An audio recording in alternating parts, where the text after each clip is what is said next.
Hello नमस्कार, स्वागत है सभी का। चलिए पढ़ना स्टार्ट करते हैं। आज की जो हमारी जो क्लास रहेगी वो 10th क्लास की जो एक कविता है आत्मकथ्य, जो कि छायावादी कवि है जयशंकर प्रसाद, उनके द्वारा लिखी गई कविता है। तो उसके जो पद्यांशों के विषय में पढ़ेंगे। और इसके जो राइटर जयशंकर प्रसाद है, जयशंकर प्रसाद छायावादी युग के महान राइटर है। और इसमें ये जो कविता है आत्मकथ्य के नाम से लिखी गई है। और ये जो कविता कब लिखी गई, ये जो कविता हंस नामक एक पत्रिका निकलती थी जो 1932 के आसपास की बात है। तो प्रेमचंद के द्वारा जो यह पत्रिका निकाली जाती थी, तो उसमें जो कवि ने जो अन्य जो राइटर थे उनके द्वारा कहा गया कि आप अपनी जो आत्मकथा लिखिए। तो राइटर है अपना आत्मकथ्य लिखने से किस प्रकार जो अपने जो मन में अंतर्द्वंद चल रहा है राइटर के मन में, तो यही दर्शाया गया है।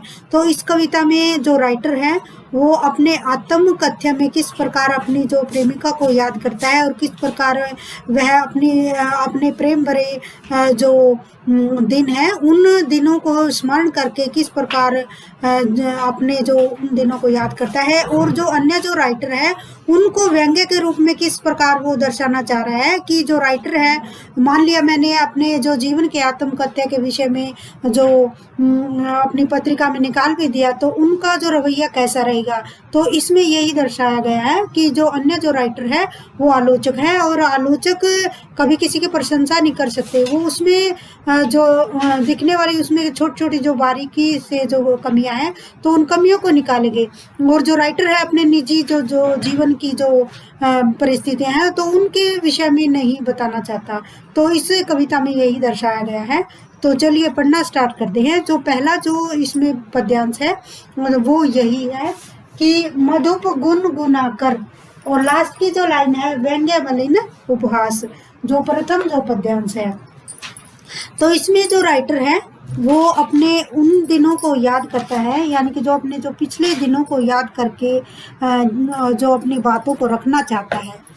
तो इसमें जो पहला जो पद्यांश है कि मधुप गुनगुनाकर कह जाता कौन कहानी है अपनी, मुरझाकर गिर रही पत्तियां देखो कितनी आज घनी, इस गंभीर अनंत नीलिमा में असंख्य जीवन इतिहास, यह लोग करते ही रहते हैं अपना व्यंग्य मलिन उपहास। इसमें जब हम किसी भी पद्यांश का जब उसको सरल करते हैं, सबसे पहले हम प्रसंग लिखते हैं। तो इस प्रसंग में हम लिखेंगे कि जो प्रस्तुत जो पंक्तियां हैं या पद्यांश है हमारी हिंदी की पाठ्य पुस्तक क्षितिज भाग 2 से ली गई है। और इसका जो लेसन का नाम ये है, लेसन का नाम इसमें जैसे आत्मकथ्य जो है कविता, और ये जयशंकर प्रसाद के द्वारा लिखी गई है। और उसके पश्चात हम जब व्याख्या करते हैं, व्याख्या में हम क्या कहेंगे कि मधुप गुनगुनाकर कह जाता कौन कहानी है अपनी। तो राइटर ने जो अपने मन को एक भंवरे के समान माना है कि जो मेरा जो मन रूपी भंवरा है वो अपनी जो जीवन की कहानी कह रहा है कि मुरझाकर गिर रही पत्तियां देखो आज घनी। तो राइटर यह कहना चाहता है कि जो मनुष्य का जो जीवन है वो एक समान नहीं रहता, और मनुष्य का जो समय है वो बदलता रहता है। कि जब कवि का बचपन था और उसके पश्चात जवानी आई, और जवानी के पश्चात जब बुढ़ापे की ओर अग्रसर हुआ, तो उस यही परिस्थितियों का वर्णन किया गया है कि जो जहाँ जो उसके जीवन में जो गहरी जो पत्तियां थी वो मुरझाकर अब गिरने लगी है। अर्थात जो अपने सुख के जो दिन थे उसके पश्चात ही दुख आने शुरू हो गए। इस गंभीर अनंत नीलिमा में असंख्य जीवन इतिहास, अनंत नीलिमा का अर्थ होता है विशाल नीला आकाश, विशाल नीला आकाश या जीवन इतिहास है वो का अर्थ होता है कहानी। कवि कहता है कि मैं अपने जीवन की कहानी किस प्रकार किसी से कहूँ कि अपने, क्योंकि मेरे जीवन में जो असंख्य जो जीवन इतिहास भरे पड़े हैं। असंख्य जीवन इतिहास का मतलब ये है कि मेरे जीवन की निजी जो बहुत सारी जो कमजोरियां हैं, बहुत सारे मेरे जो निजी जो दुख है, तो उसके बारे में मैं किसी को क्या कहूँ। यह लोग करते ही रहते हैं अपना व्यंग्य मलिन उपहास। और ये जो राइटर होते हैं यानी कि अन्य जो राइटर होते हैं वो एक दूसरे जो राइटर होता है तो उनके द्वारा जो भावनाओं को जब प्रकट किया जाता है आत्महत्या के रूप में, तो वो उसके केवल उपहास ही करेंगे, यानी कि उनकी जो परिस्थितियां, निजी जो अनुभव है, उनके जो निजी अनुभव को सुनकर कोई अच्छा महसूस नहीं करेंगे, बल्कि उसका मजाक ही उड़ाएंगे। तो इन पंक्तियों में जो राइटर है, राइटर ने अपने मन को एक भंवरा माना है, और एक भंवरा मानकर ही उन्होंने यही कहा है कि जो मनुष्य का जो जीवन है वो बदलता रहता है, और जो पतिया घनी थी, अर्थात उस समय जो मेरा जो जीवन के जो बहुत जो गहरे जो दुख थे, और उस दुख के पश्चात जो प्रेम भरे जो दिन थे, उसके पश्चात भी जो मुरझाकर पत्तियां गिर गई, अर्थात सुख के दिन आने के बाद ही दुख के दिन आए। और इस गहरी जो अनंत नीलिमा, इस गहरे जो दुख रूपी सागर में, दुख रूपी अनंत जो आकाश है, उसमें अपना जीवन इतिहास को मैं किस प्रकार कहूँ, और क्योंकि राइटर तो एक दूसरे का जो व्यंग्य करते रहते हैं। तो इसमें इन पंक्तियों में विशेष में हम क्या पढ़ेंगे, विशेष में हम सबसे पहले पढ़ते हैं कि व्याख्या करने के पश्चात भावार्थ, कि इन पंक्तियों में जब राइटर ने क्या प्रयोग किया है कि लेखक का कहने का क्या अर्थ है। तो सबसे पहले हम प्रसंग लिखेंगे। प्रसंग में जैसे क्षितिज भाग 2 से लिखी गई है, पाठ का नाम आत्मकथ्य है, और इसके जो रचयिता है वो जयशंकर प्रसाद जी है। उसके पश्चात ये पूरे जो इसकी जो व्याख्या कर देंगे जो पद्यांश की, उसके पश्चात भाव, यानी कि राइटर ये कहना चाहता है। फिर विशेष में ये जो 5-7 जो बातें हैं, ये हर एक जो पद्यांश में लिखी जाती है। जैसे इसकी जो भाषा है वो साहित्यिक खड़ी बोली है, इस खड़ी बोली का प्रयोग किया गया है, यानी कि खड़ी बोली एक ऐसी भाषा है जो कि जन साधारण के द्वारा बोली जाने वाली भाषा है। और प्रसाद गुण है, जैसे कि हम सभी जानते हैं कि जो प्रसाद जो गुण होता है, हिंदी साहित्य में जो 3 प्रकार के गुण कहे गए हैं, वो प्रसाद गुण, ओज गुण और माधुर्य गुण। जो प्रसाद गुण में जो व्यक्ति को जो बातें हैं वो अच्छी तरह से समझ में आ जाती है, यानी कि सिंपल जो लैंग्वेज।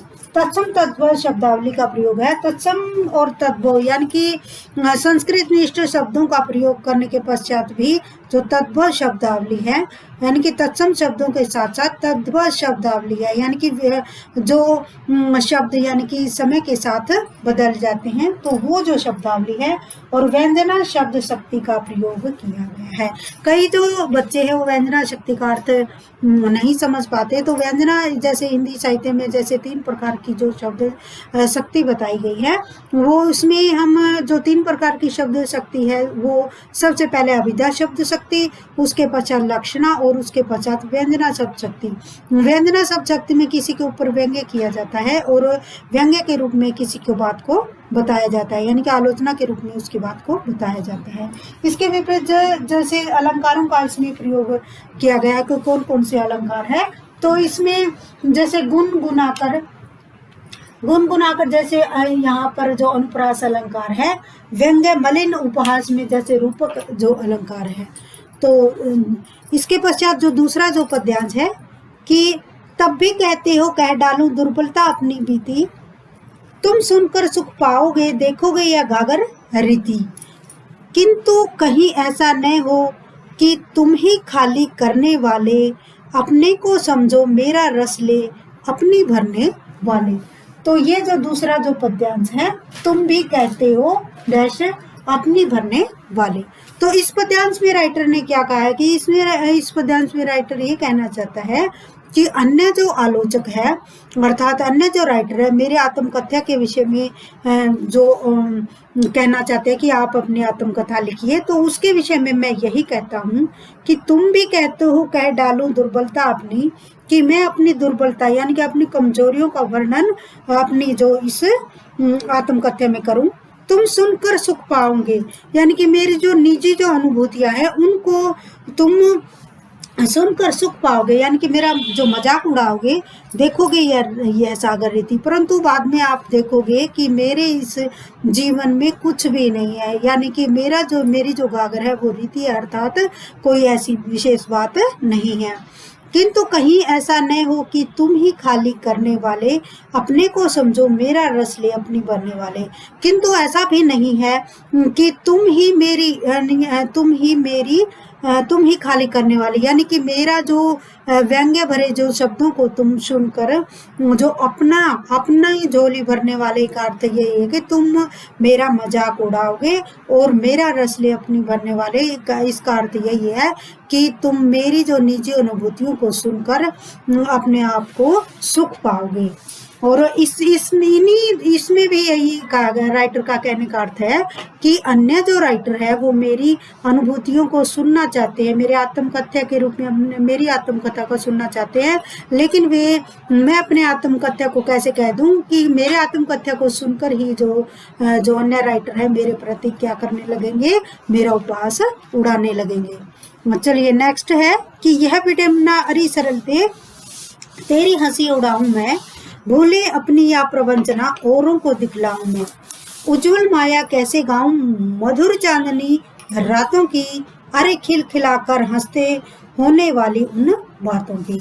तो इन जो पंक्तियों में जो राइटर है उसका कहने का अर्थ यही है कि अब वो अपनी प्रेमिका को संबोधित करते हुए कहते हैं कि अरे सरलते, या अरे मेरी प्रेमिका, यह मेरे भाग्य की विडंबना है, मेरे भाग्य की विडंबना है कि मैं तेरी हंसी कैसे उड़ाऊं, अर्थात अपने जो निजी जो पल है उनको मैं किसी को कैसे बताऊं, भूले अपनी या प्रवंचना और को दिखलाऊं, और मैं ऐसी गलती क्यों करूं कि जो अपनी निजी बातों को दूसरों के सामने जो प्रकट करूं, उज्जवल गाथा कैसे गाऊं, मैं अपने जो जीवन की जो उज्जवल जो गाथा है अर्थात मेरे प्रेम भरे जो दिन है उनको मैं कैसे दूसरे के आगे बताऊं, मधुर चांदनी रातों की, और अपने जो प्रेम परक जो वर्ड है, प्रेम परक जो दिन मैंने अपनी प्रेमिका के साथ बिताए तो उनको कैसे दूसरों के सामने प्रकट करूं, अरे खिलखिलाकर हंसते होने वाली उन बातों की, और उन बातों को कैसे कि जिसके साथ मैंने अपना जो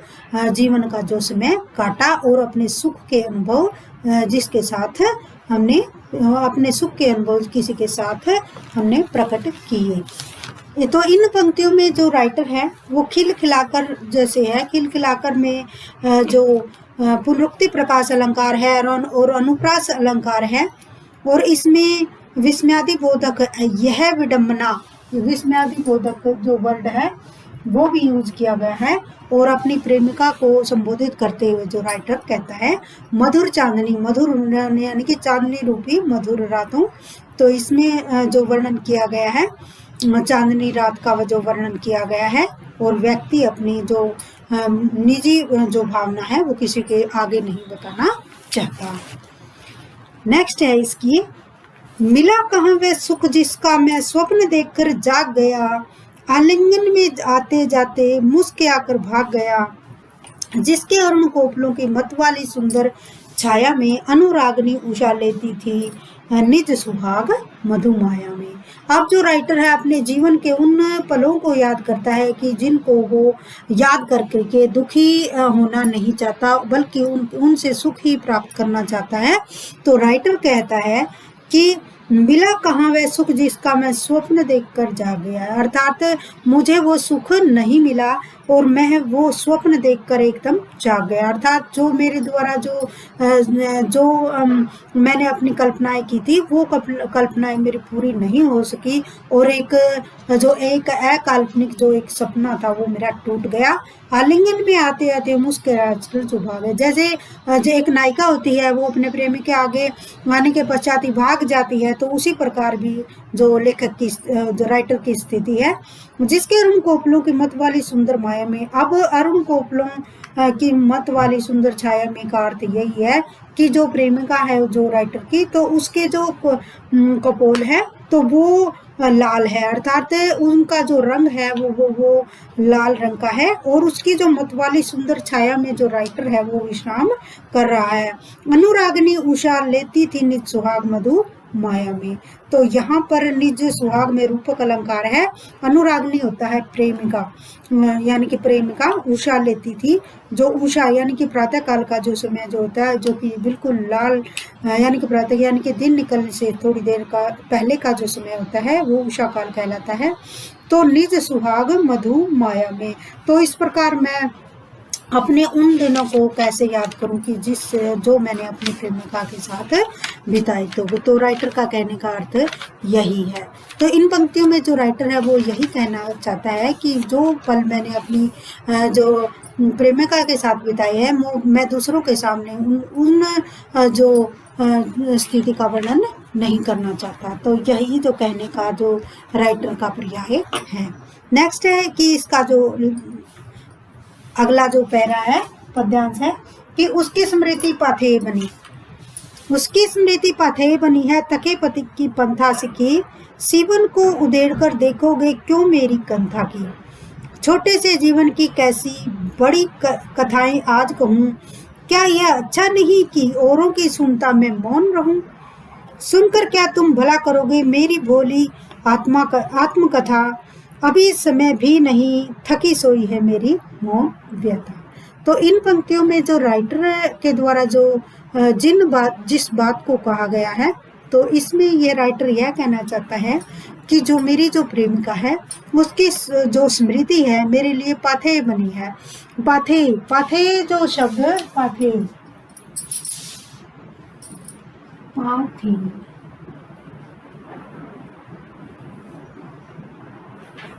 पाथेय का अर्थ होता है कि जब हम रास्ते में कहीं जा रहे होते हैं और जैसे ट्रेन का सफ़र कर रहे हैं, बस का जो हम जो सफ़र करते हैं, तो उस समय में जब किसी जो यात्री के द्वारा जो खाने पीने की जो वस्तुएं हैं उन वस्तुओं को लेकर साथ चलना ही जो पाथेय कहलाते हैं। यानी कि जो रास्ते में जो काम है, जैसे पुस्तक वगैरह ले जाए तो पढ़ने के काम आई, या फिर यानी कि रास्ते में वही जो चीज़ें हैं वो पाथेय बनती है। तो पाथेय का अर्थ यही है कि अपने हम जब यात्रा में कहीं जाते हैं तो उन वस्तुओं को अपने काम आना, तो उसकी स्मृति पाथेय बनी है। यानी कि राइटर ये कहना चाहता है कि जो प्रेमिका है जो उनकी, तो वो उसकी जो स्मृति उसके लिए पाथेय बनी है, थके पथिक की पंथा सी की।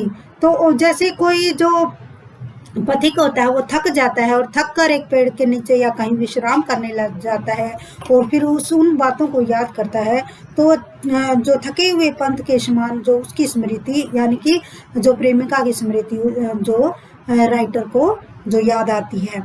सीवन को उधेड़ कर देखोगे क्यों मेरी कंथा की, अब तुम मेरी जो निजी जो भावनाएं हैं उनको उधेड़ कर क्या करोगे। अब जो राइटर है वो जो अन्य जो साहित्यकारों को संबोधित करता हुआ कहता है कि तुम मेरे उधेड़ गुण को यानी कि मेरी निजी जो भावनाएं हैं उनको सुनकर क्या करोगे।